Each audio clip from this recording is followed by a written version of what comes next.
మంచితనం, మానవత్వం కనుమరుగవుతున్న వేళ అక్కడక్కడ తలుక్కుమంటున్న సంఘటనలు, వ్యక్తులను మనం చూస్తూ ఉంటాం. పేదరికంలో పుట్టి పెరిగి స్వశక్తితో గల్లీ నుంచి ఢిల్లీ వరకు ఎదిగిన వారిని కదిలిస్తే వారి మాటలు ఎందరికో స్ఫూర్తినిస్తాయి. ప్రభుత్వానికి ప్రజలకు మధ్య వారధిగా స్వచ్ఛంద సేవా సంస్థలు పనిచేయాలి. ఇలా చేసేవారు కూడా అరుదుగా కనిపిస్తుంటారు. ఇలా అరుదైన మంచి లక్షణాలను పుణికిపుచ్చుకున్న వ్యక్తి కాలవపల్లి సహదేవయ్య. నవజీవన్ స్వచ్ఛంద సేవా సంస్థ ద్వారా లక్షలాది మంది పేదలకు ఆసరా ఇవ్వడమే కాకుండా చెత్త వేరుకునే వారిని వాహన యజమానులు చేసిన ఘనత సహదేవయ్యకే సొంతం. అతి నిరాడంబరంగా ఉంటూ చేసిన పనిని చెప్పుకోకుండా ఉండే మనస్తత్వం ఆయన ప్రత్యేకత. ప్రస్తుతం సహదేవయ్య గారు మన స్టూడియోలో ఉన్నారు. నమస్కారం. నమస్కారం అండి. i7 ప్రేక్షకులకు నమస్కారం. అన్న, స్వచ్ఛంద సేవా సంస్థతో మీరు చాలా మందికి జీవితాల్లో వెలుగు నింపుతున్నారు. ఇలా చేసే క్రమంలో మీరు స్వచ్ఛంద సేవా సంస్థ పెట్టడానికి ప్రేరేపించిన కారణాలు చెప్తూ, అందులో ముఖ్యంగా మీ బాల్యం, మీ వ్యవస్థ ఎలా స్టార్ట్ అయింది చెప్పగలరా? ముందుగా మా తల్లిదండ్రులకి నమస్కారం. ఎందుకంటే వాళ్ళు ఇచ్చినటువంటి అవకాశమే నన్ను ఈ స్థాయికి ఇక్కడ కూర్చోవడానికి కారణమైంది. కాబట్టి అందుకనే ముందుగా మా తల్లిదండ్రులకి పాదాభివందనం చెప్తున్నాం. మాది ఒక మారుమూల ప్రాంతం, చిత్తూరు జిల్లాలో ఎర్రావారిపాలెం మండలం నెరబైలు గ్రామ పంచాయతీ, బండమీద కమ్మపల్లికి సంబంధించి కుగ్రామం బెల్లంవారిపల్లి మాది. మా తల్లి తండ్రులు కాలవపల్లి గణపతి, కాలవపల్లి లక్ష్మీదేవమ్మలకి నేను పెద్ద కుమారుడు. ఇక్కడ మేము పుట్టినప్పుడు మా గ్రామం చిన్నదైనా కూడా కానీ మేము తల్లిదండ్రులు అందరూ కూడా పెద్ద గ్రామానికి పాలేరులుగా ఉండేవాళ్ళు ఎక్కువగా. మా తల్లిదండ్రులు కూడా వాళ్ళు సేద్యం, ఇక్కడ భాషలో చెప్పాలంటే సేద్దుగాలు. అక్కడ ఉంటూనే వాళ్ళకి మమ్మల్ని చదివించాలని కోరిక రావడం, 2 కిలోమీటర్ల దూరంలో మెయిన్ ఊర్లో ఉన్న స్కూల్కి మేము నడిచి వెళ్ళి చదివేవాళ్ళం. ఈ క్రమంలో అక్కడ చదువుకుంటేనే నడిచి, ఇంకొకటి ఏంటంటే 2వ తరగతి నేను 3 సార్లు చదివాను, 3 సంవత్సరాలు. తల్లిదండ్రులకి అక్షర జ్ఞానం లేని దానివల్ల, వాళ్ళు చదువుకోనందువల్ల సంవత్సర పరీక్షలు రాసేవాళ్ళమే కాదు, సంవత్సర పరీక్షలు రాసేటప్పుడు మా అమ్మమ్మ ఊరికి తీసుకొని వెళ్ళేవాళ్ళు. మళ్ళీ 2వ తరగతిలోనే అయ్యేవారు కూర్చోబెట్టి. ఎలాంటి క్రమంలో 3వ సంవత్సరంలో నాకే సిగ్గొచ్చి తల్లిదండ్రులు ఊరికి వెళ్ళినా కూడా కానీ నేను ఆగిపోయాను. ఆ గ్రామంలో మా తండ్రి గారు ఒక 2 గ్రామంలో ఎవరికైతే మా నాయన వాళ్ళు పనిచేస్తారో వాళ్ళకి అప్పచెప్పి వెళ్ళారు మధ్యాహ్నం భోజనానికి. ఆ తల్లులు కూడా ఆ రోజు వాళ్ళు నాకు సౌభాగ్యమ్మ కానీ, భాగ్యమ్మ గారు కానీ, జ్ఞానమ్మ గారు, వీళ్ళు ఆ రోజు స్కూల్లో మధ్యాహ్నం నుంచి భోజనం చేసుకొని తిరిగి ఇంటికి పోకుండా అక్కడే వాళ్ళ ఇంటి దగ్గర భోజనం పెట్టి నన్ను 10 రోజులు చూశారు. మరి ఆ రోజు వాళ్ళు కూడా నాకు పెద్ద అవకాశం ఇచ్చారు. వారికి ఈ సందర్భంగా కూడా నమస్కారం చెప్తాను. కాబట్టి అక్కడి నుంచి ప్రారంభమైనటువంటి ఇది 5వ తరగతిలో మాకు హాస్టల్స్ దగ్గర లేవు. 6వ తరగతికి పోవాలంటే మేము పీలేరులో చేరాలి. పీలేరు మా ఊరికి 50 కిలోమీటర్లు. 50 కిలోమీటర్ల అవతల పీలేరులో చేరాలని అంటే అప్పుడు ₹10 ఫీజు, స్కూల్ ఫీజు ₹10. ఆ సమయంలో మా తల్లిదండ్రులు ఇద్దరు కూడా హెల్త్ బాగలేక ఇంట్లోనే ఉండిపోయారు. ఛార్జీలకి నేను పీలేరులో కాలేజీలో స్కూల్లో చేరడానికి 6వ తరగతిలో నాకు కావాల్సింది ₹10. ₹10 ఇచ్చే పరిస్థితుల్లో మా తల్లిదండ్రులు లేరు, పడుకొని ఉన్నారు. నేను వీళ్ళైతే పనిచేసే దగ్గర వెళ్ళి వాళ్ళని అడిగితే ₹10 కావాలా, ఒక ₹10 ఉంటే నేను స్కూల్లో చేరతాను, రేపే లాస్ట్ డేటు అయ్యగారు అని అడిగితే వాళ్ళు ఎగతాళిగా మాట్లాడారు. నువ్వు ఎందుకు చదివి ఏం చేస్తావు, ఉద్ధరిస్తావు, రేపటి నుంచి పనికి వస్తే 700 సంవత్సరానికి ఇస్తాము, అది మీ కుటుంబానికి ఉపయోగపడుతుంది, కానీ చదివి ఏం చేస్తావు అని అడగంగానే నిజంగానే అక్కడ నుంచి ఏడుపు స్టార్ట్ అయ్యి 2 కిలోమీటర్లు నడుచుకుంటూ ఇంటికి వచ్చాడు ఏడుస్తానే. ఇంటి దగ్గర కూర్చొని ఏడ్చుకుంటా ఉంటే మా తల్లికి అలవాటు కోళ్ళు పెంచేది. కోళ్ళు నా చుట్కారము నన్ను నా చుట్లో తిరుగుతా, నేనేం మేత వేయలేదు కానీ ఏడుస్తాడని కోళ్ళకి జాలి వచ్చి నన్ను పొడిచి తిరుగుతా ఉన్నాయి. అప్పుడు ఆలోచన వచ్చింది నాకు, ఇన్ని కోళ్ళు ఉన్నాయి, ఒక కోడిని అమ్మినా 10 రూపాయలు వస్తుంది అనేసి 2 కోళ్ళు చేతిలో పట్టుకొని అమ్మేసి 20 రూపాయలకి 10 రూపాయలు ఇచ్చి తల్లిదండ్రుల్ని హాస్పిటల్కి పంపనేసి 10 రూపాయలు ఎత్తుకొని పోయి కాలేజీలో స్కూల్లో చేరాను. ఇది ఈ రోజుకి కూడా నాకు మైండ్లో, అది కూడా మనం వాళ్ళ మీద బాధపడడం కాదు, వాళ్ళు ఆ విధంగా మాట్లాడబట్టి నేను ఈరోజు మళ్ళీ ఈ స్థాయికి రాగలిగాను. బట్టి అది కూడా వాళ్ళ అవరోధం కాదు, అదొక అవకాశం. నేను అవకాశంగానే అప్పుడు భావించాను, ఇప్పుడు కూడా. కానీ ఎవరైనా కూడా కానీ వ్యతిరేకించినా కూడా దాన్ని ఒక అవకాశంగా తీసుకొని ముందుకు పోవడానికి ఒక పట్టుదలని మనల్లో నింపుతుంది అనేదానికి కారణం. ఇప్పుడు చదువు అభివృద్ధికి మూలం అంటారు. మరి ఆ చదువుని మీరెట్లా చదువుకున్నారు? ఇప్పుడు ఇంతమందికి ఎలా చదివిస్తున్నారు? మేము వచ్చి ఒక ఊర్లో చూస్తే ఆ పేద పిల్లలు డంపింగ్ యార్డ్లో ఉన్న పిల్లలకి చదువు చెప్పే దాంట్లో వాళ్ళని పట్టుకోవడమే కష్టం. అలాంటి వాళ్ళని పట్టుకొని వాళ్ళని చదివిస్తున్నారు. అంటే మీరు అంత మునుపు ఏదో బాగా కష్టపడి ఉంటేనే ఆ మానవత్వం వచ్చింటది. అది ఎలా, మీరు మీ స్టడీస్ ఎలా జరిగినాయి? అదే ఇందాక నేను చెప్పినట్టుగా 2వ తరగతి 3వ సంవత్సరం మా తల్లులు వాళ్ళు మా ఊరు నుంచి దూరంగా ఉండేవాడు, కానీ మధ్యాహ్నం భోజనం వాళ్ళు బట్టి నాకు 3కి పోవడానికి కానీ, తర్వాత 5 నుంచి 6వ తరగతి పోవడానికి కానీ దోహదం చేసిన ఆ కోళ్ళు కూడా నమస్కారం అండి నాయన. ఎందుకంటే ఆ రోజు కోళ్ళు, ఆ తర్వాత నేను కోడి మాంసం తినడమే మానేశాను, నాటుకోళ్ళు ఈ మధ్య దాకా కూడా. అవి ఎందుకంటే దేవతలుగా భావించాను నేను. అవి లేకపోతే నాకు ఆలోచన వచ్చేది కాదు, నేను చదివేవాడిని కాదు, జరిగేది కాదు. తర్వాత 6వ తరగతిలో చేరిన తర్వాత అక్కడ కూడా సమస్య. హాస్టల్లో ఇప్పుడన్నా స్కూల్లో చేరడమే సీటు వచ్చేస్తా ఉంది, కానీ అప్పట్లో సీటు రావాలి, నెల పట్టేది, 2 నెలలు పట్టేది, 3 నెలలు పట్టేది.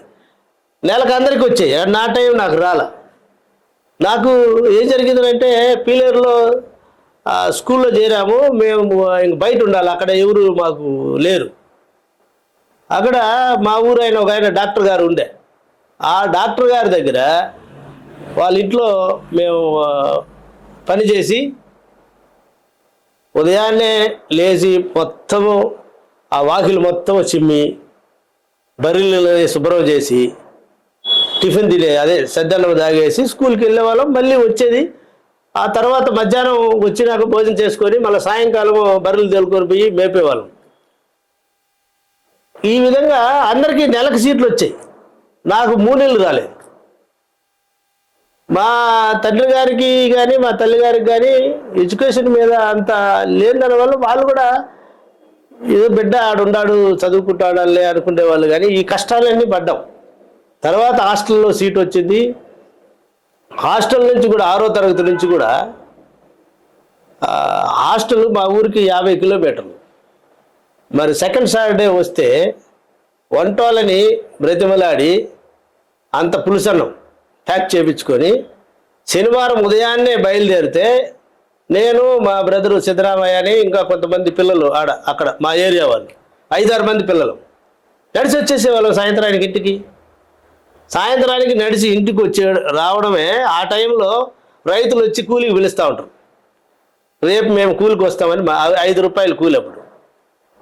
రేపు కూలికి మేము వస్తామని ఆ కూలికి మాట్లాడుకొని ఆదివారం రోజు పనికి వెళ్ళి ఆ 5 రూపాయలు తీసుకొని ఇంట్లో 2.5 రూపాయలు చేసి 4 గంటలకే బస్సు మాకు ఉదయాన. మళ్ళీ ఆ బస్సు ఎక్కి పీలేరుకి వచ్చేసి స్కూల్కి పోయేవాడిని. తర్వాత క్వార్టర్లీ హాలిడేస్ కానీ హాఫర్లీ హాలిడేస్ కానీ ఇచ్చినప్పుడు ఇంటికి పోయేవాళ్ళం కాదు, నేను తిరుపతికే వచ్చేవాడిని. 4 గాల మండపం నాకు బాగా గుర్తు. 4 గాల మండపం దగ్గర నిలబడి అక్కడ తీసుకెళ్తూ ఉంటారు లేబర్ని అందరినీ. అందులో నిలబడి పనికి వెళ్ళేవాళ్ళు. 10 రోజులు సెలవులు ఇచ్చారనుకోండి, ఒక వారం రోజులు ఇక్కడ పనిచేసి ఆ డబ్బులు తీసుకెళ్ళి ఇంట్లో ఇచ్చేసి నేను ఒక 5 రూపాయలు కానీ 10 రూపాయలు కానీ ఎత్తుకొని మళ్ళా స్కూల్కి వెళ్ళి చదువుకునేవాళ్ళం. ఈ విధంగా జరిగింది. ఇట్లా జరుగుతూ వస్తూ ఉంది. ఇంకొకటి ఇక్కడ చెప్పాల్సింది ఏంటంటే 2వ తరగతి నుంచి కూడా నేను క్లాసులో లీడర్. 2 నుంచి 5వ తరగతి వరకు అక్కడ లీడర్షిప్ చేశాను. 6వ తరగతి నుంచి 10వ తరగతి దాకా హాస్టల్లో లీడరు, క్లాసులో కూడా లీడర్గానే ఉన్నాను. ఇంటర్మీడియట్కి వచ్చిన తర్వాత ఇంటర్మీడియట్లో కూడా కానీ కాలేజీ సెక్రటరీగా పనిచేశాను నేను. అది ఈ నాయకత్వం అనేది అక్కడి నుంచి కూడా నాకు చిన్నప్పటి నుంచే స్టార్ట్ అయింది. ఏంటి అవసరమో చేసేది కానీ మొత్తం అంతా కూడా కానీ క్లాసులో పిల్లలతో కానీ బాగా ఉండి చేసుకుంటా వచ్చాం. ఇట్లా జరిగిందనమాట నా విద్యాభ్యాసం అంతా కూడా. డిగ్రీ ఫస్ట్ ఇయర్ వరకు పీలేరులోనే చదివాను నేను. Pileru junior college, high school, degree college అంతా కూడా అక్కడే జరిగింది నా విద్యాభ్యాసం అంతా. డిగ్రీ ఫస్ట్ ఇయర్ చదివేటప్పుడు మా ప్రాంతంలో ఏపీఆర్ఆర్ఎం శరణ్ కుమార్ రెడ్డి గారి నాయకత్వంలో జరిగేటువంటి ఒక స్వచ్ఛంద సేవా సంస్థ అక్కడ పనిచేస్తుంది. అది నాకు కూడా అట్రాక్ట్ అయ్యారు. వాళ్ళు చాలా బాగా పేద ప్రజల్ని, ఎస్సీలు, ఎస్టీలు కానీ, బీసీలు కానీ వాళ్ళ అభివృద్ధి కోసం పనిచేయడం, వాళ్ళల్లో చైతన్యం తీసుకురావడం కోసము సంఘాలు ఏర్పాటు చేయడము, ఈ కార్యక్రమాలంతా చేసేటప్పుడు చాలా బాగా నాకు నచ్చింది. నేను కూడా ఒక లెటర్ రాశాను, మీరు మా ఊర్లో కూడా పనిచేస్తే బాగుంటుంది. వాళ్ళు బోడవల్లపల్లి ఏరియాలో పనిచేసేవాళ్ళు, మాకు అక్కడికి 3-4 కిలోమీటర్లు ఉంటుంది, కానీ అక్కడి నుంచి ఇక్కడ కూడా పనిచేస్తే బాగుంటుంది సార్ అని చెప్పి ఒక లెటర్ కూడా అప్పుడే కాలేజీ నుంచే పెట్టాను నేను. కానీ వాళ్ళు కూడా గమ్ముగా ఉండేసి డిగ్రీలో సెలవులు వచ్చాయి. 89లో నేను డిగ్రీ, ఆ సెలవుల్లో ఏపీఆర్ఆర్ఎం, యంగ్ ఇండియా ప్రాజెక్టు, కాళహస్తి బేసిక్గా పనిచేసే యంగ్ ఇండియా ప్రాజెక్టు, ఏపీఆర్ఆర్ఎం ఈ 2 సంస్థలు కలిసి తలకోటలో ఒక ట్రైనింగ్ పెట్టారు, 3 రోజుల ట్రైనింగ్. ఈ ట్రైనింగ్కి బాక్రాపేట ఆ సంస్థలో నా ఏపీఆర్ఆర్ఎంలో పనిచేసే రామకృష్ణారెడ్డి గారు నన్ను పిలిచారు. సహదేవయ్య, ఖాళీగానే ఉండవు కదా, ఒక 3 రోజులు రా, ఇక్కడ ఆ పరిస్థితి ఒక ట్రైనింగ్ జరుగుతూ ఉంది, నువ్వు కూడా బాగుంటుంది అని తీసుకెళ్ళాను. అంతవరకు ఇక్కడ ఇంకొకటి కూడా చెప్పాల్సిన అవసరం ఉంది. అంతవరకు మా తండ్రి గారు నేను గవర్నమెంట్లో ఏదో ఒక ఉద్యోగస్తుడు కావాలనే ఉద్దేశంతో కొంతమందికి ప్రతి ఆదివారము ఉచితంగా పనిచేసేవాడు. ప్రతి ఆదివారం నేను 6వ తరగతి నుంచి డిగ్రీకి వచ్చినంత వరకు కూడా ప్రతి ఆదివారము ఇనాం పనిచేసి మా వాడు ఇదైతే ఆయన్ని ఏదో ఉద్యోగం ఇప్పించండి, గవర్నమెంట్లో ఏదో ఒక నౌకరు ఇప్పించండి అని చెప్పి ఇనాం పనిచేసేవాడు. నాకు అటువంటి ఆలోచన మా తండ్రి గారికి ఉండేది. ఇక్కడ ట్రైనింగ్కి వెళ్ళాను. ఈ ట్రైనింగ్లో, ఈ 3 రోజుల ట్రైనింగ్లో ఏపీఆర్ఆర్ఎంకి చెందిన వెంకటరెడ్డి, బత్తల వెంకటరెడ్డి పీలేరు ఆయన, యంగ్ ఇండియా ప్రాజెక్టుకి చెందిన నాగరాజ్ కుమార్, వీళ్ళిద్దరూ ట్రైనర్స్. మనిషి పుట్టినప్పటి నుంచి ఆ రోజుటి వరకు కుల వ్యవస్థ ఎలా వచ్చింది, పెట్టుబడిదారి వ్యవస్థ ఎలా వచ్చింది, భూ సమస్యలు ఎక్కడికి వచ్చినాయి, ఎందుకు వచ్చాయి, రాచరికం ఏంది, ప్రభుత్వం ఏంది, బ్రిటిష్ పరిపాలన ఏంటి, నక్సలిజం ఏంది, అంబేద్కరిజం ఏంది, గాంధీయిజం ఏంది, ఈ అన్ని ఆ రోజు సిచ్యువేషన్ వరకు కూలంకషంగా చెప్పారు. ఇది చాలా అట్రాక్టివ్గా నాకు అనిపించింది. ఇన్ని రకాలైనటువంటి గ్రామీణ ప్రాంతాల్లో ఇంత సమస్యలు ఉన్నాయా, ప్రజల్లో ఇంత వ్యత్యాసం ఉందా, ఇన్ని కుల వ్యత్యాసం ఉందా, కుల అసమానతలు ఉన్నాయా, ఆడ మగ తేడాలు ఎంత స్థాయిలో ఉన్నాయా, మరి ఆడవాళ్ళ మీద కూడా కానీ ఆ రోజు సమానత్వం లేదు. ఆడవాళ్ళు కూలీలోనా తేడా ఉంది, తర్వాత మనిషిని పలకరించడంలో కూడా కానీ తేడానే ఉంది, సులకనగా చూసేవాళ్ళు. కులాల పరంగా అంటరానితనము భయంకర అంటరానితనం. మేము కూడా డిగ్రీ వరకు కూడా మేము పల్లెల్లో పనికి పోతే దోశల్లో పోస్తే అన్నం దోశలో పెట్టుకొని తినాల్సిందే, తిన్నాము. ఊర్లోకి పోవాలని అంటే చెప్పులు వదిలేసి వెళ్ళాల్సిన పరిస్థితి. కానీ ఇవి మేము పెద్దగా పట్టించుకోలేదు, ఎందుకంటే కులము ఈ అంటరానితనం అనేది మాకు తెలియదు. ఎందుకంటే మా తల్లిదండ్రులు అట్టే వచ్చారు, మేము కూడా అట్టే పోయినాం. కానీ చదువుకుంటున్నా కూడా కానీ ఇది ఏదో తేడానో, ఇది కరెక్ట్ కాదనో కానీ ఆ భావన డిగ్రీ వరకు కూడా రాలేదు. ఇంకా కామన్గా గ్రామంలో అందరూ కూడా కానీ అన్న చెల్లెలు మామ అక్క తమ్ముడు అన్ని కులాలు కూడా ఇదే వర్షంలో ఉంటాయి. కానీ ఉండాల్సిన దగ్గర మాత్రం ఆ వ్యత్యాసం తేడా ఉంటుంది. అది మాకు పెద్దగా అనిపించలేదు. కానీ ఇక్కడ చెప్పిన తర్వాత ఈ ట్రైనింగ్లో మాకు కూడా ఒక ఆలోచన వచ్చింది, నిజమే కదా, ఈ వ్యత్యాసం ఎందుకు వచ్చింది, దీన్ని ఏ రూపంలో మనము తీసుకెళ్తే బాగుంటుంది అని ఆ 3 రోజుల్లోనే నేను ఒక డెసిషన్కి వచ్చాను, ఒక నిర్ణయానికి వచ్చాను. ఇక నేను చదవాల్సిన అవసరం లేదు. మా తండ్రి ఆశించినట్టుగా నేను ఉద్యోగానికి పోతే నా కుటుంబం బాగుంటుంది, కానీ వ్యవస్థలో నేను ఏమి చేయలేకపోతానేమో. కాబట్టి ఈ రోజు నుంచి నేను ఈ సమాజ అభివృద్ధి కోసం, సమాజంలో మార్పు కోసం ఒక సామాజిక కార్యకర్తగా పనిచేయాల్సిన అవసరం ఉంది అని ఆ 3వ రోజు ఫైనల్ రోజే నిర్ణయించుకున్నాం. ఆ నిర్ణయించుకొని ఆ రోజు నుంచే మరుసటి రోజు నుంచి కాలేజీకి పోవడం మానేశాను. ఒక క్లియర్గా ఒక ఆలోచనకు వచ్చాను. నక్సలిజము కమ్యూనిజము వేరీ చేశారు. ఇది మనం ఎవరిని ఇది చేయడం కాదు, కానీ నాకెందుకో నక్సలిజము, కమ్యూనిజము, అంబేద్కరిజము, తర్వాత అంబేద్కర్ గారు ఇచ్చిన రాజ్యాంగము, గాంధీ గారు ఇచ్చినటువంటి శాంతి మార్గం, ఇవన్నీ చూసినాక మనము ప్రజల తరపున పనిచేయాలంటే, ప్రజల వాయిస్ని ప్రభుత్వానికి తెలియజేయాలంటే రాజ్యాంగబద్ధంగానే మనకు అవకాశం ఉంది. ప్రజల వాయిస్ని ప్రభుత్వానికి వినిపించడానికి ఇక్కడ అవకాశం ఉంది. రెండోది, వైలెన్స్గా కాదు, శాంతియుతంగా చేసినప్పుడు ప్రభుత్వం కూడా ప్రొటెక్షన్ ఇవ్వడానికి అవకాశం ఉంది. ఈ ఉద్యమాలు నడుపుకోండి, మీ బాధ కానీ మీ సమస్య కానీ ప్రభుత్వానికి తెలియజేయడానికి చట్టపరంగా అవకాశం ఉంది. కాబట్టి ఆ పరిధిలో చేస్తే ప్రభుత్వం కూడా కానీ నిర్బంధం ఉండదు. ఇక్కడ మనకు ఎంతసేపు మనల్ని మనం ప్రొటెక్ట్ చేసుకోవడానికి సరిపోతే మనం ప్రజలకు ఏం చేయగలం అనేది అక్కడ అనిపించింది నాకు. కాబట్టి అంబేద్కర్ ఐడియాలజీ కానీ, అంబేద్కర్ గారు ఇచ్చిన రాజ్యాంగబద్ధంగా గాంధీ గారు చూపినటువంటి శాంతియుత మార్గంలో ప్రజలతో పనిచేయాలా అనేది ఒక నిర్ణయానికి ఆ రోజే రావడం జరిగింది. రెండోది, మనము సామాజిక కార్యకర్తగా ప్రజల్లోకి వెళ్ళాలంటే ముందుగానే కూటికి లేదు, తినడానికి తిండి లేదు. మరి నేను ఎట్లా ఇది చేస్తానంటే అక్కడ నాకు స్వచ్ఛంద సంస్థగా ఆసరాగా కానీ ఇది ఒక దేవాలయం లాగా కనపడింది. ఎందుకంటే నాలాంటి ఆలోచనలు ఉండే వాళ్ళకి స్వచ్ఛంద సంస్థలో ఒక ఉద్యోగం ఉంటుంది, జీతం ఉంటుంది, తినడానికి ఉంటుంది. తినడానికి అవకాశం ఉన్నప్పుడు నాలో ఉన్నటువంటి ఆలోచనలు కానీ, ప్రజలకు ఏం చేయాలనుకున్నా కానీ, ప్రజల్లో ఉన్న సమస్యల్ని ప్రభుత్వం దృష్టికి తీసుకెళ్లడం కానీ, వాళ్ళ సమస్య పరిష్కారంలో కానీ పనిచేయడానికి కావాల్సినటువంటి శక్తి సామర్థ్యాలు నాలో ఉన్నప్పుడు, వాళ్ళు ఇచ్చే భృతి నాకు జీవనాధారం అయినప్పుడు ఇది చాలు అనుకొని స్వచ్ఛంద సంస్థలనే పనిచేయాలనేసి ఏపీఆర్ఎన్ఎంలో 350 రూపాయలకి 2 సంవత్సరాలు పనిచేశాను. దానికి ముందు పని చేస్తూనే ఉన్నాను.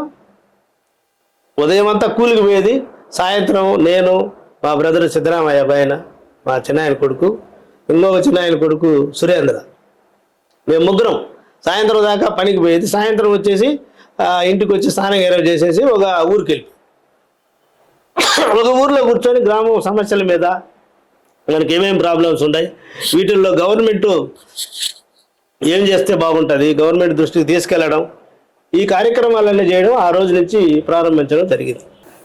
తర్వాత అక్కడ నుంచి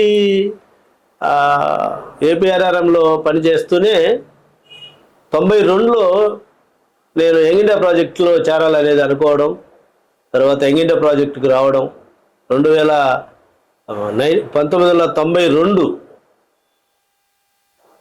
సెప్టెంబర్లో యంగ్ ఇండియా ప్రాజెక్టులో బాలాయపల్లి మండలానికి, నెల్లూరు జిల్లా బాలాయపల్లి మండల అసిస్టెంట్ కోఆర్డినేటర్గా చేరాను.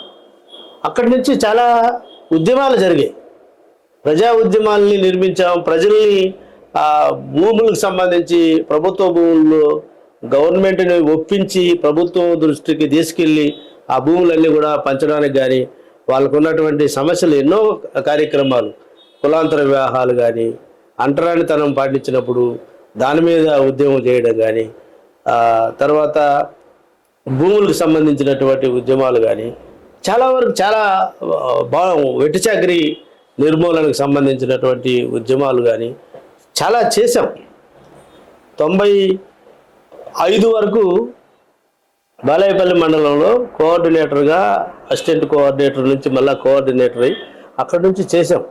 ఈ ఫలితంగా 95లో మా యంగ్ ప్రాజెక్టు హెడ్ అయినటువంటి నరేంద్ర సింగ్ బేడీ గారు, మీకు ఎవరికైనా స్వచ్ఛంద సంస్థను స్థాపించాలనుకునే ఆలోచన ఉంటే మీరు స్థాపించండి, మేము సపోర్ట్ చేస్తామని ఆయన చెప్పడం. అంతకు మునిపే మేము నిర్ణయం తీసుకొని ఉన్నాను అనమాట. ఈ యంగ్ ప్రాజెక్టు వదిలితే మనమే సొంతంగా ఒక సంస్థను స్థాపించి మన ఆలోచనలు ముందుకు తీసుకెళ్లాలా, ప్రజల్లో అవసరమైనటువంటి కార్యక్రమాలని రూపొందించుకొని ప్రజలకు తోడుగా ఉండాలనేది నిర్ణయం ఉంది. కాబట్టి వెంటనే మేము నవజీవన్ ఆర్గనైజేషన్ని స్థాపించడం, అక్కడ పనిచేసే కొంతమంది మిత్రులు అందరం కలిసి నేను ఫౌండర్గా ఆర్గనైజేషన్ ప్రారంభించడం జరిగింది. ఇట్లా నవజీవన్ ఆర్గనైజేషన్ని ప్రారంభించడం జరిగింది. ఈ నవజీవన్ ఆర్గనైజేషన్ ప్రారంభించిన తర్వాత అది ప్రారంభానికి అయిన తర్వాత 2001లో మేము పంచాయతీ ఎలక్షన్స్లో, ఎందుకంటే పంచాయతీ ఎలక్షన్ అనేది పార్టీకి సంబంధించినటువంటిది కాదు, వ్యక్తిగత హోదాలో జరిగే ఎలక్షన్. అందువల్ల మేము చేసినటువంటి పనిలో పంచాయతీల్లో ఎస్సీ, ఎస్టీ, బీసీ, మహిళా రిజర్వేషన్లలో ఉన్నటువంటి వ్యక్తుల్ని మేము ప్రోత్సహించేవాళ్ళం. మీరు నిలబడండి, మీ ఓటు కాకుండా మీరు గెలవండి, ప్రజలకు ఏం చేయాలో మీకు చట్టం కానీ పరిపాలనా విధానం నేర్పిస్తాం మేమని ట్రైనింగ్స్ కూడా చాలా సర్పంచ్లకు ట్రైనింగ్స్ పెట్టడము, వార్డు మెంబర్లకు ట్రైనింగ్ పెట్టడము జరిగింది. ఆ క్రమంలో 2001లో చిలమలూరు పంచాయతీకి బీసీ రిజర్వేషన్ వచ్చింది. బీసీ రిజర్వేషన్ వస్తే అక్కడ తెలుగుదేశం పార్టీ సానుభూతి పరులు, పార్టీ నాయకులు, కాంగ్రెస్ పార్టీ నాయకులు, మేము అందరం కూడా కూర్చొని అక్కడ సుబ్రహ్మణ్యం యాదవ్ గారని ఆయన మంచి లీడర్, అందరికీ ఆమోదయోగ్యమైనటువంటి వ్యక్తి ఆ గ్రామంలో, ఆయన్ని సర్పంచ్గా చేయడానికి మేము ప్రతిపాదించాము. అన్ని పార్టీలు కూడా ఒప్పుకున్నారు. తర్వాత సడన్గా కాంగ్రెస్ పార్టీ వాళ్ళు లాస్ట్ మినిట్లో క్యాండిడేట్ని పెట్టడం, తర్వాత అక్కడ ఏదో గోల్మాల్ జరిగి సుబ్రహ్మణ్యం యాదవ్ గారు 3 ఓట్లతో ఓడించి ఆయన 45 ఓట్లు ఇన్వాల్వ్ చేశారు. అక్కడ ఒక కుట్ర జరిగింది. ఇది అక్కడ జరగడం, తర్వాత బ్యాలెట్ పేపర్లన్నీ చించేయడం, దాని మీద కేసులో ప్రజల్ని ఇరికించడం, ప్రజలతో పాటు నన్ను కూడా ఆ కేసులో ఇరికించి పోలీసులు తప్పుడు కేసు నా మీద బనాయించడం. అక్కడ నుంచి ఆ కేసులో బనాయించడం కాకుండా అందరూ అక్కడ ఒక ఎందుకు కుట్రకోణం, భూస్వామ్య వ్యవస్థ కానీ ఎవరు జరిగిందో కానీ మొత్తానికి పోలీసులు ఆ సొంత సమస్యలాగా వాళ్ళు నన్ను చిత్రహింసలు పెట్టడం కానీ, కడ్రాయర్ మీద గ్రామంలోకి తీసుకెళ్ళి పెడతావా సంఘం, ప్రజలకు చట్టాలు నేర్పిస్తావా, ప్రజల్ని సంఘటితం చేస్తావా అని ఊరేగించడం కానీ, ఇది తర్వాత స్టేషన్ తిప్పి చంపేయాలని, నా వాయిస్ ప్రజల్లో లేకుండా చేయాలని కూడా ప్రయత్నం చేయడం, ఇవన్నీ జరిగాయి. అంత అవమానం చేశారు.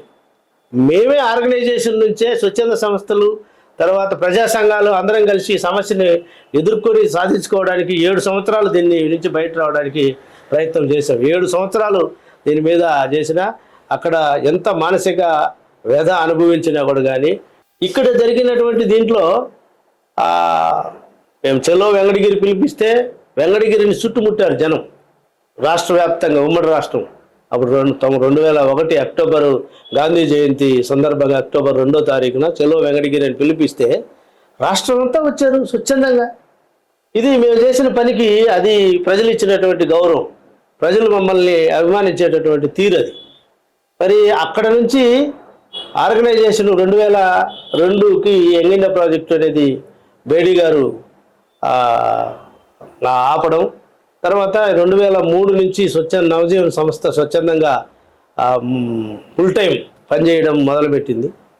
నవజీవన్ సంస్థ మేము పెట్టినప్పుడు అప్పుడు దాకా హక్కుల కోసము పనిచేసేవాళ్ళం, భూములు కావాలా, తర్వాత వాళ్ళకి కావాల్సిన రైట్స్ని సాధించుకునే దానికో చేసేవాళ్ళం. కానీ అక్కడ ఆలోచన కూడా నవజీవన్ సంస్థకి ఆలోచన మారింది.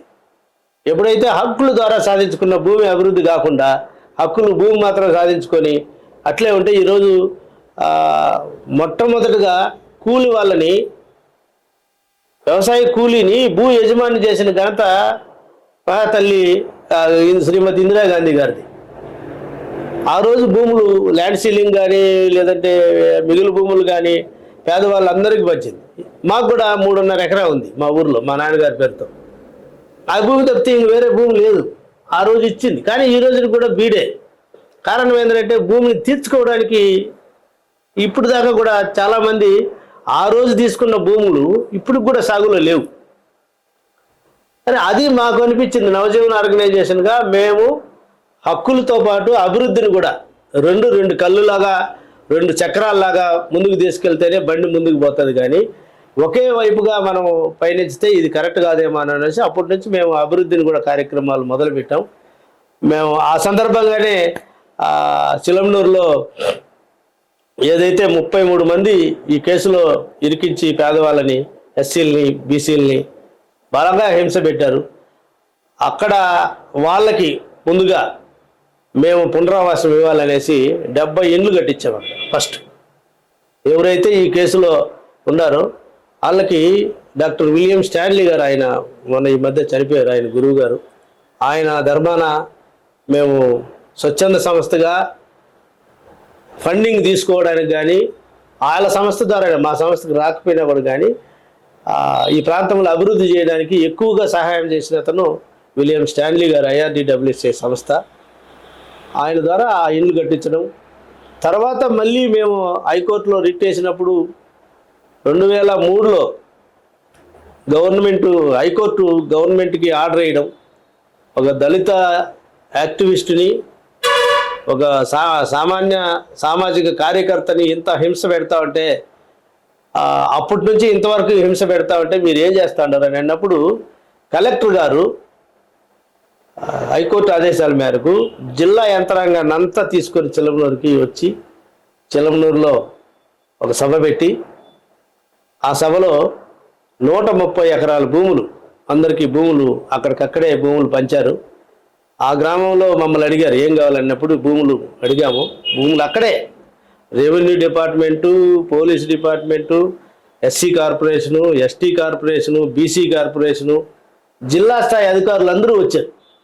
వచ్చి సభలోనే ఎవరైతే భర్తలు లేని వాళ్ళో వాళ్ళకి 10,000 రూపాయలు సాంఘిక భద్రత స్కీమ్ కింద వాళ్ళకి ఇవ్వడం, భర్త చనిపోతే ఉన్నటువంటి స్కీమ్లో వాళ్ళ పిల్లలు గురుకుల పాఠశాలలో అడిగాం, పిల్లలకి చదువుకి ఎంట్రన్స్ లేకుండా సీట్ ఇవ్వాలని. వెంటనే సీట్లు 10 మంది పిల్లలకి సీట్లు ఇవ్వడం, గురుకుల పాఠశాలలో భూములు ఇవ్వడం, తర్వాత భూములకి సాగునీటి కోసం బావులు, దానికి ఇంజన్లు, ఇవన్నీ కూడా ఇచ్చారు. ఇంచుమించు 3 కోట్ల, ఆ రోజుల్లో 2003లో 3 కోట్ల రూపాయలు విలువ చేసే అభివృద్ధి కార్యక్రమాలకి ఆ రోజు కలెక్టర్ గారు అనంతరామ్ గారు, అప్పుడు కలెక్టర్ గారు, ఆయన ఇవ్వడం జరిగింది. తర్వాత అంతేకాకుండా ఎక్కడైతే నన్ను కడ్రాయర్ మీద గ్రామంలో తిప్పారో జిల్లా స్థాయి అధికారులందరూ ఎక్కడ పోలీసులు నన్ను దించి ఎక్కడ ఆపారో అక్కడ వరకు జిల్లా స్థాయి అధికారులందరూ కలెక్టర్ గారు ఒక పక్క, ఎస్పీ గారు ఒక పక్క, మధ్యలో నన్ను పెట్టుకొని నడిచారు. మొత్తం నన్ను తిప్పిన ప్రాంతం అంతా నడిచి లాస్ట్ దాకా తీసుకెళ్ళి ఎక్కడైతే అగౌరవపడ్డానో అక్కడ గౌరవాన్ని ఇచ్చారు ప్రభుత్వం. ఇది పెద్ద మలుపు, ఇది జీవితంలో మర్చిపోలేనటువంటిది. మరి ఆ గ్రామంలో ఆ రోజు కూడా కానీ ఈ కేసులో కలెక్టర్ గారు నన్ను పిలిచి నీకు డిగ్రీ చేసావు కదా ఉద్యోగం ఇస్తానని చెప్పి నమస్కారం పెట్టేసి, సార్ నాకు ఉద్యోగం చేయాలనే ఆశ లేదు సార్, ఉద్యోగం చేస్తే నేను నా కుటుంబమే బాగుంటాం, ప్రజలందరూ బాగుండాలి అనేది నా కోరిక, మా జీవితం ఉన్నంత వరకు ప్రజల కోసమే ఉంటాము అని ఆ రోజు వాళ్ళకి చెప్పి, మళ్ళా నాతో పాటు ఇబ్బంది పడినటువంటి మోడే రవి భార్య ఏఎన్ఎం చదివింది, ఆమెకి ఇవ్వమని చెప్పాం. ఆమెకి ఇచ్చారు. ఆమె ఇప్పటికి కూడా ఉద్యోగస్తురాలి, ఆమె ఉద్యోగం చేస్తూ ఉంది. నవజీవన్ స్వచ్ఛంద సేవా సంస్థ ద్వారా ఇప్పటి వరకు మీరు ఎలాంటి కార్యక్రమాలు చేశారు, ఏం చేయబోతున్నారు? ఇప్పుడు దాకా ఇప్పుడు ఇంకొకటి, నవజీవన్ సంస్థకి ప్రాణదాత విలియం స్టాన్లీ గారు అయితే ఆయన్ని నాకు పరిచయం చేసినటువంటి దాత గంగిరెడ్డి గారు, ఆర్ఆర్డిఎస్ స్వచ్ఛంద సంస్థ. మరి వారికి కూడా నా నమస్కారాలు. ఎందుకంటే ఆయన్ని పరిచయం చేయకపోతే నవజీవన సంస్థ బతికేదే కాదు, ఆ సంస్థ ద్వారా ఎన్ని కార్యక్రమాలు చేసే వాళ్ళము కూడా కాదు. నవజీవన సంస్థ సునామీ మేము ఇల్లు కడతా ఉన్నాము 2003లో చిలవనూరులో. అప్పుడు 2004 డిసెంబర్ 26వ తారీఖున సునామీ రావడం. ఆ తర్వాత స్టాన్లీ గారి కన్యాకుమారి నుంచి మన ఒంగోలు దాకా ట్రావెల్ చేస్తాం. ఆయన నెల్లూరు దాకా వచ్చారు. తడ నుంచి మేము కూడా ఆయనతో కలిసి తీర ప్రాంతం అంతా పరిశీలించాం. ఇప్పుడు సునామీలో 6 నెలల పాటు ఒక్కొక్క కుటుంబానికి బస్తా బియ్యము, సరుకులు ఇవ్వడం మొదలైందనమాట కార్యక్రమం. డ్రింకింగ్ వాటర్కి అప్పటికప్పుడే డ్రింకింగ్ వాటర్కి బోర్ వేయాలన్నా లేదంటే అన్ని పోయిన వస్తువులంతా కూడా ఎక్కడికక్కడ స్వచ్ఛంద సంస్థల్లో ఉన్నటువంటి వెసులుబాటే అది. ఒక ప్రభుత్వంలో ఒక పని చేయాలంటే ఒక ప్రాసెస్ ఉంటుంది. సెక్రటరీ దగ్గర నుంచి ఆఫీసర్ శాంక్షనింగ్ అధికారి దాకా పోవాలి. ఈ మధ్యకాలంలో యుద్ధ ప్రాతిపదికన జరిగితే తప్ప ఆ మధ్యకాలంలో ప్రాసెస్లో లేట్ ఉంది, ఇంటర్నల్ డిలే ఎక్కువ జరుగుతుంది. దానివల్ల సత్యవాడిని వెంటనే మనం బతికించడానికి ప్రభుత్వంలో లేదు ఛాన్స్. స్వచ్ఛంద సంస్థల్లో ఆ అవకాశం ఉంది.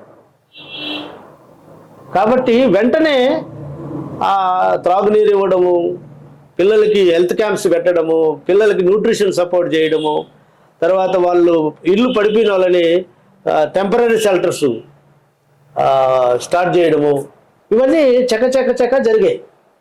ఆ తర్వాత మేము ఈ క్రమంలో సునామీలో తలుసుకోవాల్సిన గ్రామం ఒకటి ఉంది, కొత్తపట్టపాలెం అని.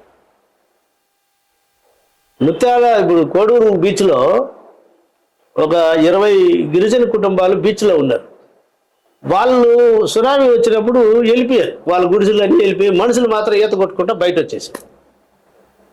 వాళ్ళు ఒక ముత్యాల తోపు అని ఆ తోపు పక్కన ఉన్న ఖాళీ భూముల్లో చీరలు కట్టుకొని, వాళ్ళ దగ్గర ఏమీ లేవు, వాళ్ళు కట్టుకున్న బట్ట ఇంకొక బట్ట తెచ్చుకున్నారేమో తెలియదు కానీ ఆ చీరలు కట్టుకొని దానికన్నా ఉన్నారు. మేము పోయినప్పుడు చూసాము, అడిగితే అది మాగుంట వాళ్ళ భూమి అని చెప్పారు. ఆ భూమి మొత్తం అక్కడ తర్వాత రెవెన్యూ భూమి కూడా ఉందండి.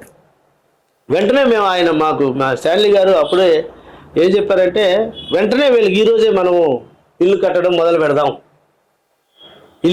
మొదలు పెడదాం, భూమి చూడండి అండి. భూమి ఎవరిదంటే మాగుంటారు. వాళ్ళ మేనేజర్ గారిని అడిగితే ఆయన కుదరదండి అన్నారు.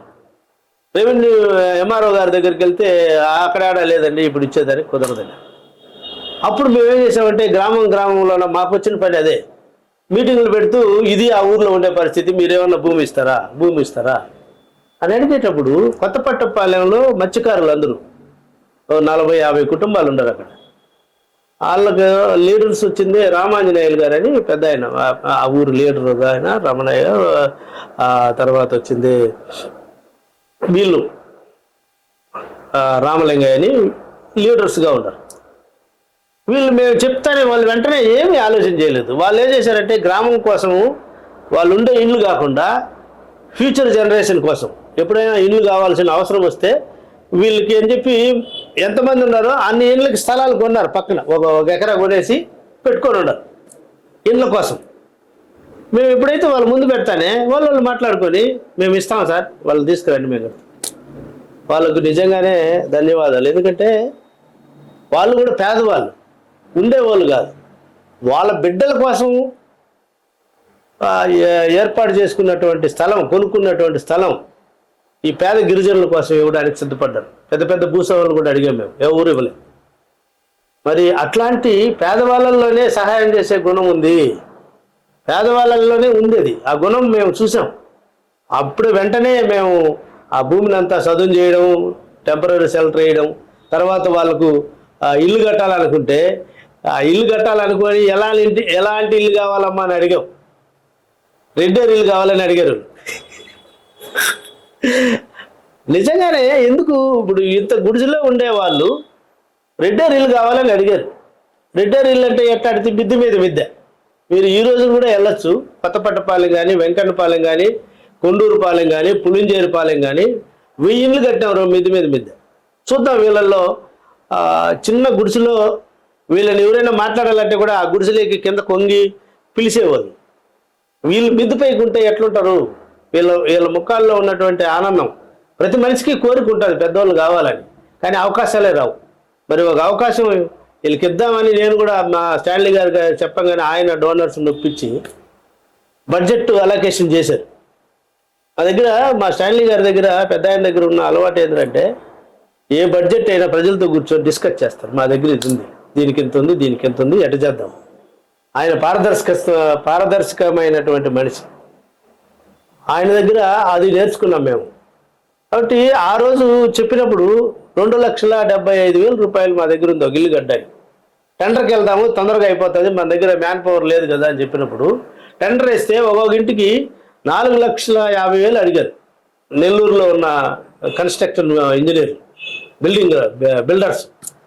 ఇంకొకరు 6 లక్షలు వేశారు.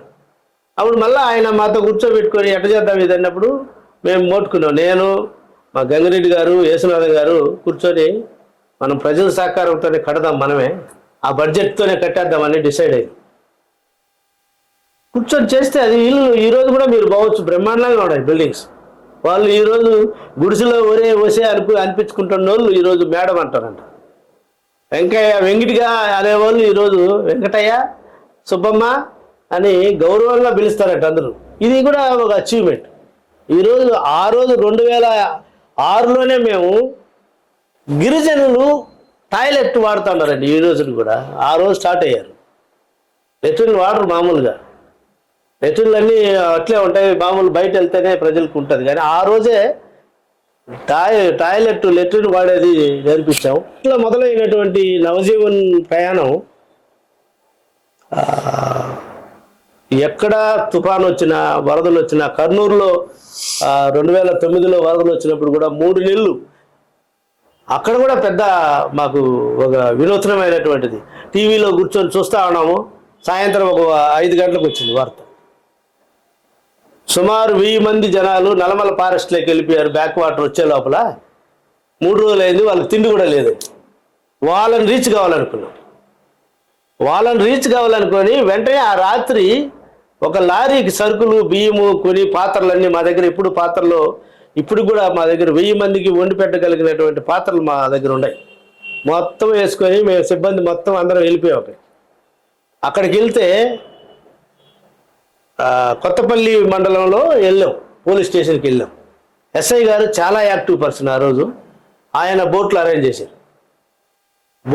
చేస్తే దాంట్లో సామాన్లు వేసుకొని, అన్నీ కాదు, కొన్ని వేసుకొని 10 కిలోమీటర్లు ప్రయాణం చేసాం. బోట్లో ప్రయాణం చేసి నల్లమల ఫారెస్ట్ దగ్గర దిగి 8 కిలోమీటర్లు నడిచిపోతే ఒక గుడి ఉంది అక్కడ అడవిలో. ఆ గుడిలో కూర్చోండారు, 200 మంది పైన కూర్చోండారు. ఫస్ట్ నీళ్ళు ఇచ్చింది మేమే. వాళ్ళు నీళ్ళు ఇచ్చాం, భోజనం పెట్టాం, అక్కడి నుంచి తీసుకొచ్చాం. బోట్లలో నుంచి చిన్నగా వాళ్ళందరినీ కూడా మళ్ళా మెయిన్ ప్లేస్లోకి తీసుకొచ్చి 3 నెలలు వాళ్ళతో కలిసి పనిచేసాం. కాబట్టి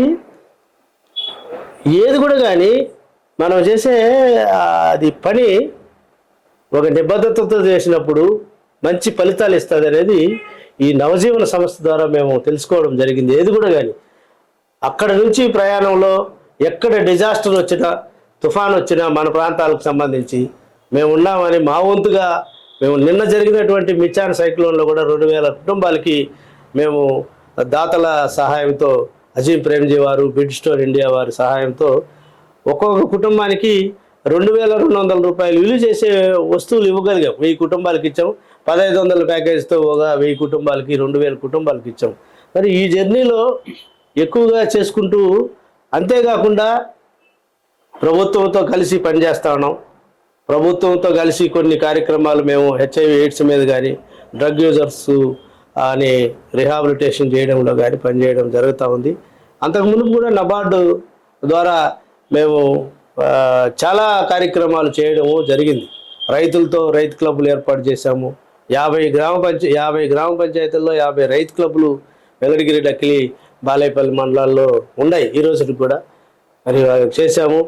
గిరిజనులకు 500 ఎకరాల భూములు, ఆ రోజు ఇచ్చిన భూముల్ని 500 ఎకరాలని సాగులోకి తీసుకొచ్చి బోర్లు వేసి, మోటార్లు పెట్టి, కరెంట్ ఇప్పించి హార్టికల్చర్ చేశాము. ఇట్లా చెప్పుకుంటూ పోతే ఈ ఇండ్లు కూడా మేము ఇందిరమ్మ హౌసింగ్ అప్పుడు సునామీలో 10,000 ఇండ్లకి బేస్మెంట్ సపోర్ట్ కూడా ఇచ్చాం. ఈ సఫాయి కర్మచారుల వ్యవస్థ, ఈ సఫాయి కర్మచారి 2020-21 సంవత్సరానికి సంబంధించి national Safai Karmachari finance and development corporation ఒక బిడ్ వేశారు. ఆ బిడ్లో ఈ సఫాయి కర్మచారిని ఎంటర్ప్రైనర్స్గా ప్రమోట్ చేయడానికి ఎన్జిఓస్ని పిలిచారు. అందులో నేను కూడా అప్లై చేశాను. అది ఆ బిడ్ మేము విన్ అయ్యాము. అయితే దాంట్లో ఉన్న గొప్ప ఎందుకు వేసామంటే అప్పుడు దాకా మేము సఫాయి కర్మచారిస్తో మేము పని చేయలేదు. మేము ఎస్సీలు, ఎస్టీలు, బీసీలు, మహిళలు, రైతులతో పనిచేసిన అనుభవం ఉంది, కానీ ఈ సఫాయి కర్మచారిస్తో పనిచేసిన అనుభవం అయితే లేదు. కానీ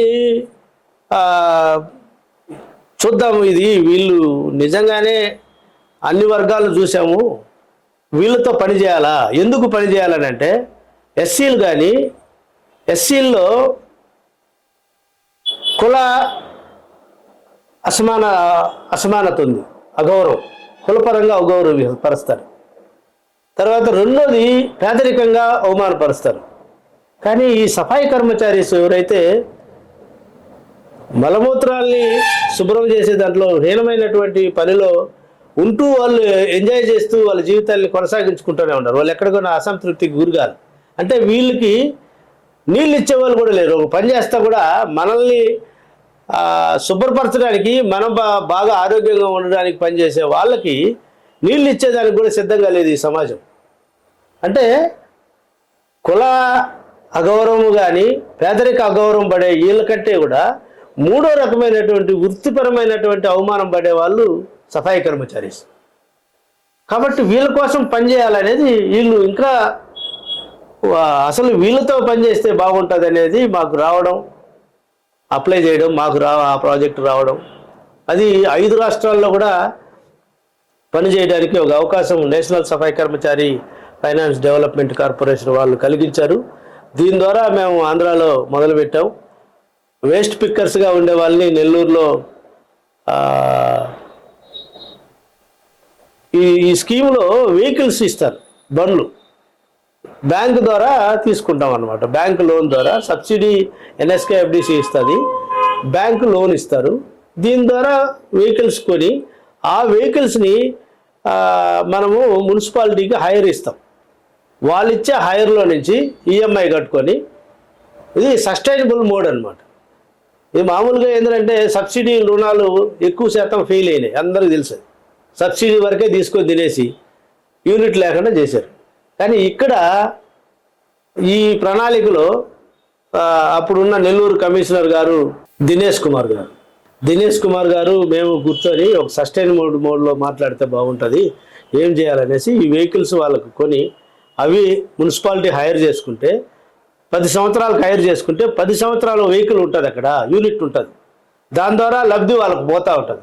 బ్యాంకు సఫర్ కాదు, బ్యాంకు కూడా లోను ఈఎంఐ కరెక్ట్గా వెళ్తుంది. ఇట్లా బ్యాంకు సస్టైనబిలిటీ ఉంటుంది లోన్కి, సెక్యూరిటీ కానీ లోను తీర్చడానికి కానీ లోను బ్యాంకర్స్ కూడా సఫర్ కాకుండా కరెక్ట్గా పేమెంట్ ఉంటుంది.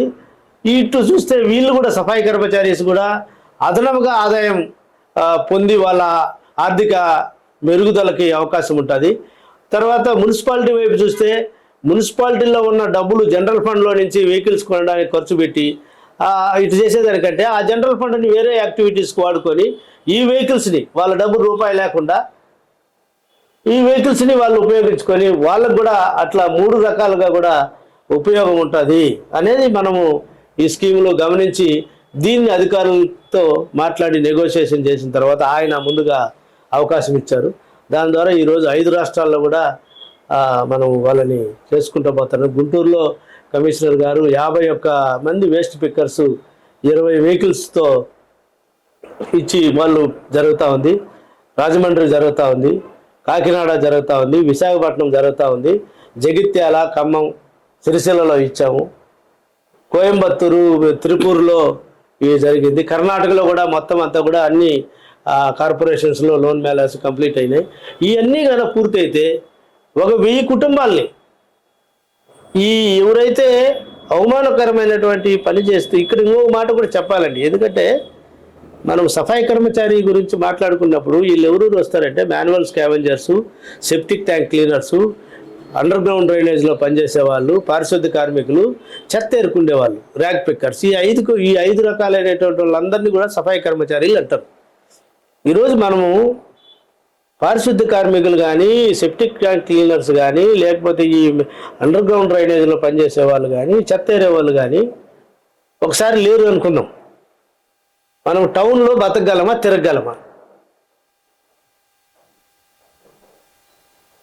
వాళ్ళకు నీళ్ళు ఇవ్వకపోయినా సమాజం వాళ్ళని అసహించుకుంటా ఉన్నా వాళ్ళు నిద్ర 5 గంటల నుంచే 4 గంటల నుంచే పనిలో ఉంటారు. వాళ్ళు అవమాన పడలేదు. క్యాండిల్ లాగా వాళ్ళ జీవితాలను వాళ్ళు గరిగించుకుంటూ ఈ పట్టణాలలో ఉన్న ప్రజలందరికీ కూడా ఆరోగ్యాన్ని ఇవ్వడానికి కోసం వాళ్ళు కష్టపడతా ఉన్నారు. వాళ్ళని గౌరవించండి, వాళ్ళు అవసరమైనప్పుడు నీళ్ళు ఇవ్వండి, కాకపోతే టీ ఇవ్వండి మీ ఇళ్ళకి వచ్చినప్పుడు అని ఈ సమాజాన్ని నిజంగా ఈ చేతులెత్తి దండం పెట్టి ప్రతిమాలుతా ఉన్నాం. ఎందుకంటే వాళ్ళు లేకపోతే ప్రజలు, పట్టణ ప్రజలు ఆరోగ్యం లేదు, శుభ్రత లేదు, ఎక్కడ మీరు ఈదులకు కూడా రాలేరు. కాబట్టి అంత అశుద్ధమైనటువంటి దాన్ని శుభ్రపరిచి మనం శుభ్రంగా, మనం ఆరోగ్యంగా ఉండడానికి పనిచేసేటటువంటి జనాల్ని సాక్షాత్తు ప్రధానమంత్రి గారు పాదపూజ చేశారు వాళ్ళకి. ఆయనకు ఈ సందర్భంగా ధన్యవాదాలు కూడా తెలియజేస్తున్నాం. ప్రధానమంత్రి గారే ఎందుకు ఆయన పాదపూజ చేశారు? వాళ్ళు చేసే పని అంత గొప్పదని ఆయన గ్రహించారు. సమాజం కూడా గ్రహించండి. ప్రజలందరూ కూడా, పట్టణ ప్రజలందరూ కూడా మీ దగ్గర శుభ్రపరిచే వాళ్ళు వచ్చినప్పుడు వాళ్ళని అసహించుకోకుండా, వాళ్ళు మన శుభ్రత కోసమే ఉన్నారు కాబట్టి వాళ్ళకి నీళ్ళు ఇవ్వండి, మీకు వీలైతే టీ ఇవ్వండి, లేకపోతే వాళ్ళని అవమానం చేయబోకండి అని నేను ఈ సందర్భంగా ప్రజలందరినీ, పట్టణ ప్రజలందరినీ, భారతదేశ ప్రజలందరినీ కూడా ప్రాధేయపడుతున్నాం. ఇంకొకటి, ఈ సందర్భంగా ప్రధానమంత్రి గారికి మేము ఒక అప్పీల్ కూడా పెట్టాం. సఫాయి కర్మచారి ఈరోజు మనం చూస్తే ఫ్రెండ్స్ డే ఉంది, లవర్స్ డే ఉంది, ఫ్లవర్స్ డే ఉంది, యూత్ డే ఉంది, ఎయిడ్స్ డే ఉంది, చిల్డ్రన్స్ డే ఉంది, ఇట్లా రకరకాల డేస్ ఉన్నాయి.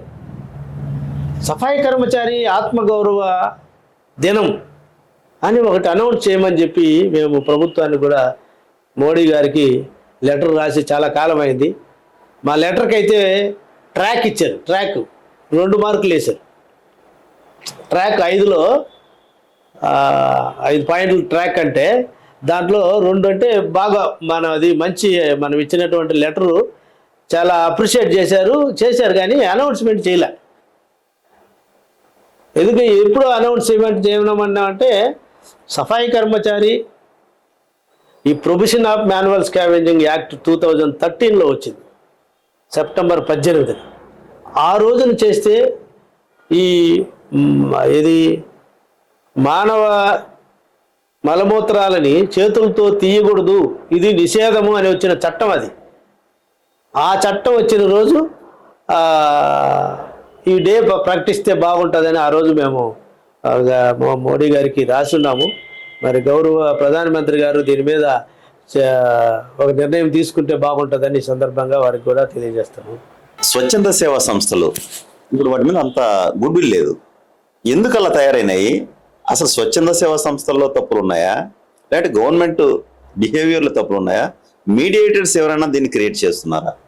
అసలు ఏం జరుగుతుంది? ఇది చాలా మంచి ప్రశ్న అన్న మీరు ఈ సందర్భంగా. ఎందుకంటే ఒక స్వచ్ఛంద సేవా సంస్థ నిర్వాహకుడిగా నా బాధ్యత ఉంది. మీరు ఒకసారి వెనక్కి వెళ్ళండి, 85 ఆ ప్రాంతంలో. ఈరోజు మన ముందు మహాత్మా గాంధీ ఉపాధి హామీ చట్టం ఉంది. మహాత్మా గాంధీ గ్రామీణ ఉపాధి హామీ చట్టం. ఈ చట్టానికి కారణం స్వచ్ఛంద సేవా సంస్థలు. మేము ఆ రోజు యంగిండియా ప్రాజెక్టులో పనిచేసేటప్పుడు గొడిసెల వెంకటస్వామి గారు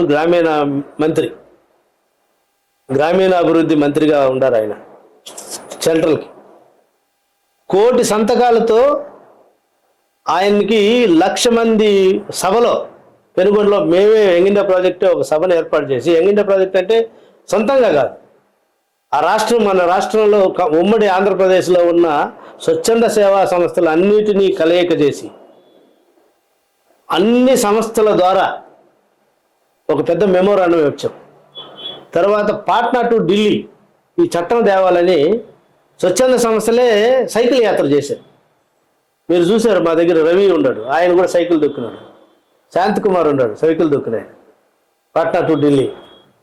కాబట్టి ఈ స్వచ్ఛంద సంస్థ ప్రజలకి ఏది అవసరమో తెలుసు. కాబట్టి ప్రజల అవసరాలను గుర్తించి ఆ రోజు మెజారిటీగా ఉన్నటువంటి వ్యవసాయ కూలీలకి 120 రోజులు తప్పితే ఆ వ్యవసాయంలో వర్షం పడినప్పుడు పనులు ఉంటాయి, మిగతా అప్పుడంతా ఖాళీ. ఎక్కడికి పోవాలి వాళ్ళు? పని చేస్తేనే వాళ్ళకి పొట్ట గడిచేది. కాబట్టి దీన్ని గుర్తించినటువంటి స్వచ్ఛంద సంస్థలు అన్నీ కలిసి ఆ రోజు ఉపాధి హామీ చట్టం కావాలా, పని హక్కు చట్టం కావాలా అని పెద్ద పోరాటం చేశారు ప్రజల సంఘటితంతోనే. కాబట్టి ఇది ప్రజా ఉద్యమాన్ని, ప్రజల అవసరాన్ని ఆ రోజు ప్రభుత్వాలు గుర్తించాయి. కాబట్టి ముందు పథకం పెట్టారు, తర్వాత చట్టం చేశారు. ఈరోజు ఆ చట్టం చాలా వరకు ఆ ఉపాధి పనులు జరుగుతూ ఉన్నాయి, ప్రతి గ్రామంలోన పనులు జరుగుతూ ఉన్నాయి. దీనికి మూలం స్వచ్ఛంద సంస్థలు. తర్వాత మీకు బాగా తెలుసు లిటరసీ క్యాంపెయిన్ జరిగింది, సాక్షరత అక్షర ఉద్యమం. అక్షర ఉద్యమంలో స్వచ్ఛంద సంస్థల పాత్రే బలమైంది. ప్రజల్ని చైతన్యం చేయడంలో కానీ, ప్రజలకి చదువు గురించి అవగాహన కల్పించడంలో కానీ, సాంస్కృతిక కార్యక్రమాల ద్వారా రకరకాలైనటువంటి స్ట్రీట్ ప్లేలు, జానపదాలు, వీటి ద్వారా ప్రజల్లోకి వెళ్ళి ప్రజల్ని చదువు పట్ల ఆ రోజు ఎర్నాకులాన్ని ఒక ఉదాహరణగా చూపించి అక్కడ 100% సాక్షరత ఎట్లా వచ్చింది, ఇక్కడ ఎందుకు లేదని జనాల్లోకి తీసుకెళ్ళేటటువంటి ఘనత స్వచ్ఛంద సంస్థలది. తర్వాత సారా ఉద్యమం కూడా ప్రభుత్వం మాట చెప్తే స్వచ్ఛంద సంస్థలు ప్రజల్లోకి తీసుకెళ్ళాయి, ప్రజా సంఘాలు ప్రజల్లోకి తీసుకెళ్ళాయి. కాబట్టి ఆ ఉద్యమం అంత పెద్ద ఎత్తున సాధించింది. కాబట్టి ఇటువంటి ఏది నేను ప్రజలకు సంబంధించినటువంటిది చూసినా ఆ రోజు ప్రభుత్వ పథకాలన్నీ కూడా కానీ, ఏ ప్రభుత్వ పథకం అయినా సరే ప్రజల్లోకి వెళ్ళేది స్వచ్ఛంద సంస్థల ద్వారానే. ఎందుకంటే స్వచ్ఛంద సంస్థలు గ్రామ కమిటీలు ఉంటాయి, మండల కమిటీలు ఉంటాయి. ఈ ప్రతి 3 నెలలకు 2 నెలలకు ఎప్పుడు మీటింగులు జరిగేటివి. మీటింగ్లో గవర్నమెంట్ ఆఫీసర్లే పిలిచి ఈ డిపార్ట్మెంట్లో ఏమి స్కీములు ఉన్నాయో చెప్పండి సార్ అని ప్రజలకు చెప్పించేవాళ్ళం.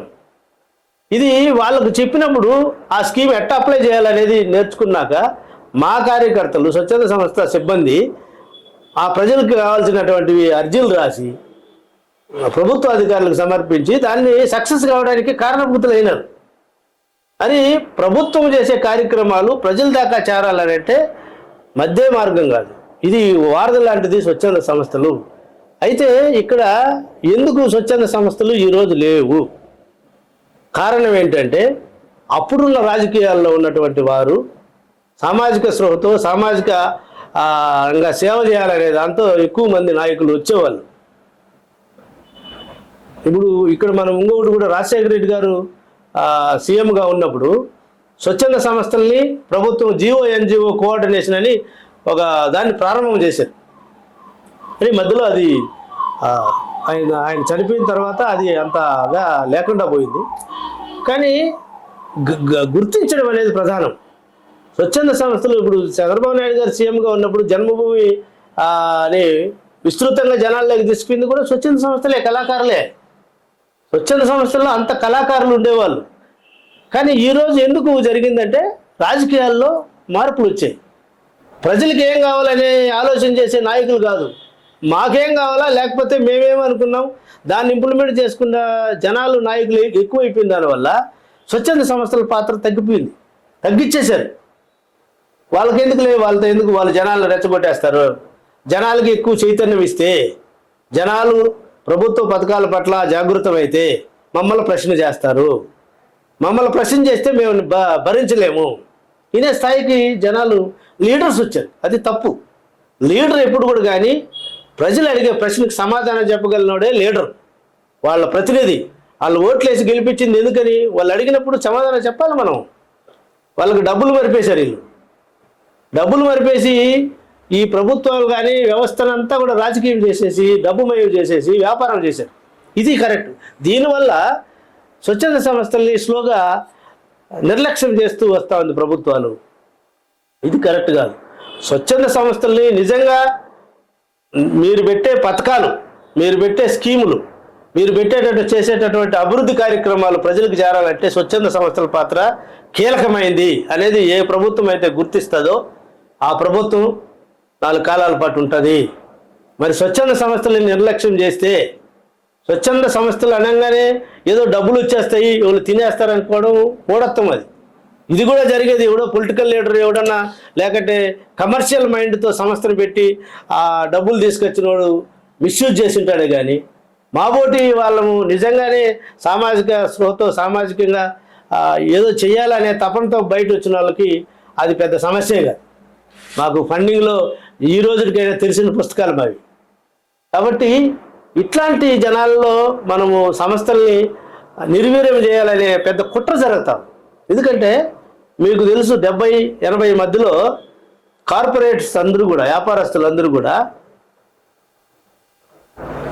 రాజకీయాల్లో ఉండేవాళ్ళు, పేదవాళ్ళు, సామాజిక స్పృహ ఉండేవాళ్ళు వస్తారు కాబట్టి వాళ్ళకి సహాయం చేసేవాళ్ళు. రాజకీయ ఎలక్షన్కి డబ్బు ఫండింగ్ ఇచ్చేవాళ్ళు. తర్వాత 85 తర్వాత స్లోగా ఏమైందంటే వాళ్ళకేంది ఇచ్చేది, మన మనిషినే పెట్టుకుంటే సరిపోతుంది కదా అనేది స్టార్ట్ అయింది. వ్యాపారస్తుల్లో కానీ, కాంట్రాక్టర్స్లో కానీ, కార్పొరేట్స్లో కానీ నా మనిషిని పెట్టుకుంటే బాగుంటుంది, నేను వేరే వాడికి ఎందుకు ఇవ్వాలి డబ్బు అనేది స్టార్ట్ అయింది. అప్పుడు వాళ్ళ మనుషులు వచ్చారు సీన్లోకి. వాళ్ళు వచ్చి పార్టీల దగ్గరికి వచ్చేసి వాడికి మా వాడికి టికెట్ ఇవ్వనా, వీడికి ఇవ్వనా అని టికెట్లు తీసుకోవడానికి మొదలుపెట్టారు.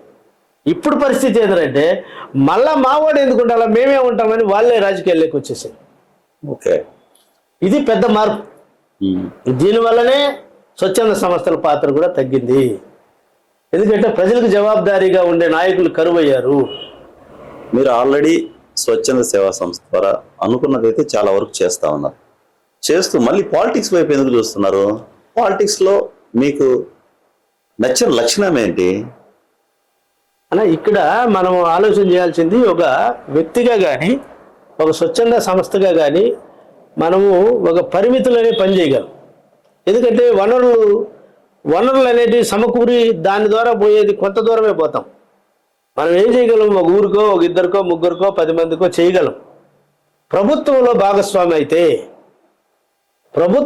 భాగస్వామి అయితే ప్రజలకు పనిచేయాలనుకున్నప్పుడు ఎంత దూరమైనా పనిచేసే మనం శక్తి ఉన్నప్పుడు ప్రభుత్వం ద్వారా ఎంతో మందిని ఆ ప్రాంతంలో అభివృద్ధి చేయడానికి అవకాశం ఉంది. అది చేయాలనేది నా ఉద్దేశం. దానికోసమనే ప్రభుత్వంలో మనం కూడా భాగస్వామి కావాలా. కాబట్టి రాజకీయాలు అనేటివి అందరూ కూడా కంపు పట్టిపోయినాయి, కుళ్ళిపోయినాయి, ఈ రాజకీయాలు వేస్ట్ అని తిరుగుతూ ఉన్నారు. ఇది కరెక్ట్గా.